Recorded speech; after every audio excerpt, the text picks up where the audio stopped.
Alors, ceux qui me connaissent, qui me suivent depuis un moment, savent combien c'est important dans notre méthode art de l'itinérance d'identifier l'événement, la situation, l'occasion dans laquelle, pour la première fois, vous avez eu l'idée de votre nouveau projet professionnel.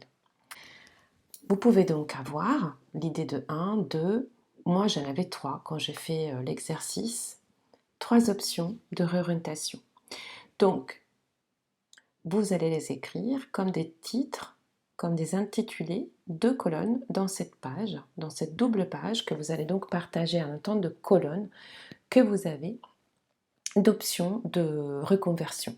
Alors encore une fois, je vous le répète, il peut s'agir d'une réorientation au sein même de la même entreprise ou un changement de secteur d'activité, un changement de métier, là on rentre vraiment dans une reconversion.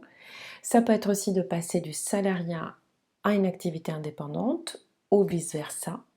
Ça peut être également de vouloir réorienter son activité indépendante parce que, par exemple, vous avez des difficultés à développer, par exemple, votre activité.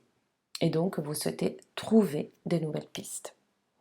Donc c'est très important d'avoir en tête effectivement quelle est la situation, l'occasion, l'événement lors de laquelle vous avez eu pour la première fois l'idée de cette option de réorientation, de reconversion, de peut-être même de besoin de réorienter votre activité indépendante.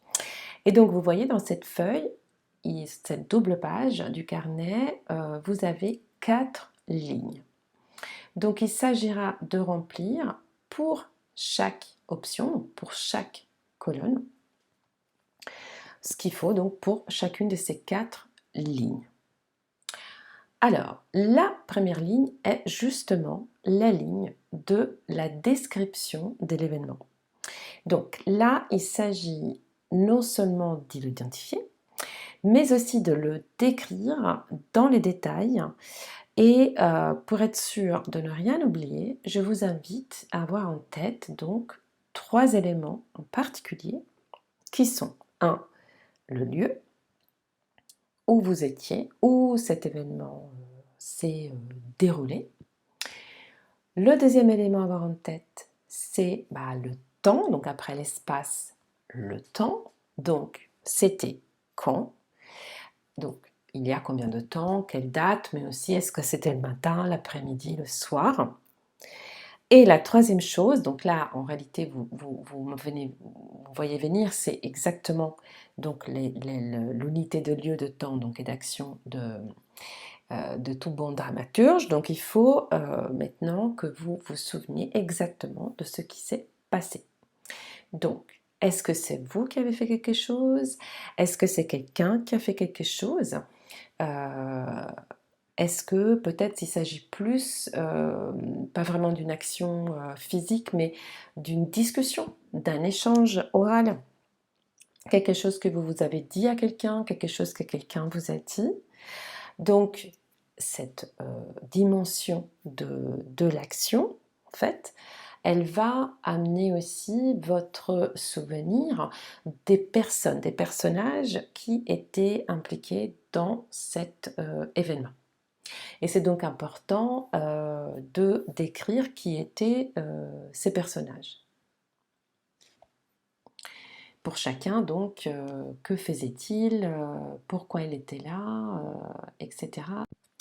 Très bien, donc une fois que vous avez décrit les 3 événements, la deuxième ligne, il s'agit maintenant d'écrire pour chacun de ces événements qu'est-ce qui vous a surpris le plus. Qu'est-ce qui vous a semblé complètement inattendu, imprévu, inédit? Qu'est-ce que vous a sémé un peu peut-être le doute, la confusion?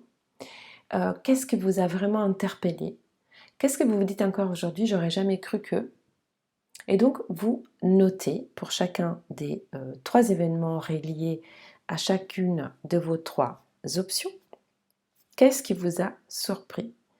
Vous pensez que cela n'arriverait pas de vous n'aurez jamais pensé que c'était la première fois que j'avais l'idée de, etc., etc. Vous faites ça pour les trois. Troisième ligne.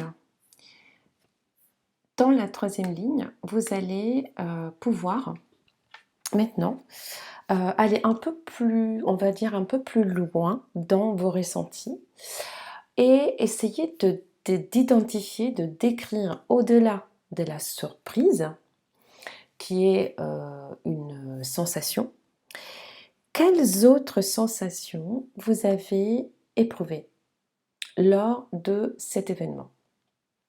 Alors, vous pouvez, alors moi j'ai une liste comme ça de sensations que j'utilise.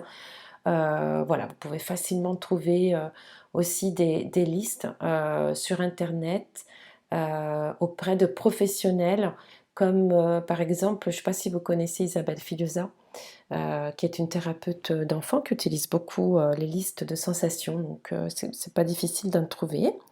D'ailleurs, la première chose et la plus importante à faire dans cette partie, c'est vraiment de comprendre à ce moment-là, si vous vous en souvenez, est-ce qu'il y avait une partie du corps qui s'est plutôt mise en route, en mouvement, elle était particulièrement active, vous la ressentiez particulièrement? Est-ce que c'était la poitrine, le ventre? Est-ce que c'était plutôt les jambes? Et puis du coup, voilà, quelle était la sensation associée? Est-ce que vous aviez plutôt une sensation de froid, de chaud, de quelque chose comme une contraction ou au contraire un relâchement, une libération? Est-ce que c'était une accélération ou est-ce que plutôt ralentir? Donc est-ce que ça concernait plutôt le cœur, plutôt la respiration, plutôt des muscles, des articulations? Donc ne vous posez pas trop de questions sur pourquoi vous êtes en train de faire ça. Essayez juste vraiment de faire la liste de tous cette dimension physique. Si vous ne vous souvenez pas directement à ce moment-là de quoi vous avez éprouvé, vous pouvez le faire en en réalisant les 2 premières lignes. Essayez de voir maintenant dans votre corps qu'est-ce qui se passe. Et ensuite, vous pouvez remplir donc la 4e ligne qui est celle des émotions. Donc là, on procède de la même manière. Alors vous savez, les émotions, il y a des grandes catégories. On a la colère, la peur, la tristesse, la joie, etc. L'idée, c'est d'essayer déjà de trouver la catégorie d'émotions que vous associez à chaque événement, qui lui-même est associé à chacune de vos options ou à votre option de réorientation, reconversion, relance, si vous avez une activité ou même création d'activité.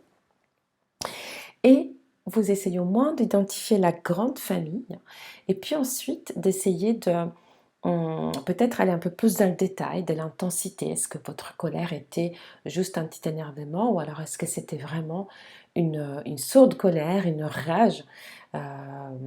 Et voilà, et vous essayez donc de définir les émotions pour chaque événement.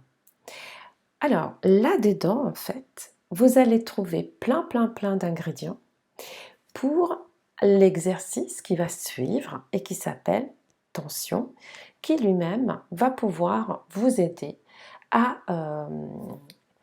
compléter, enrichir votre vision, qui est un autre exercice dont je vais vous faire un petit tuto bientôt.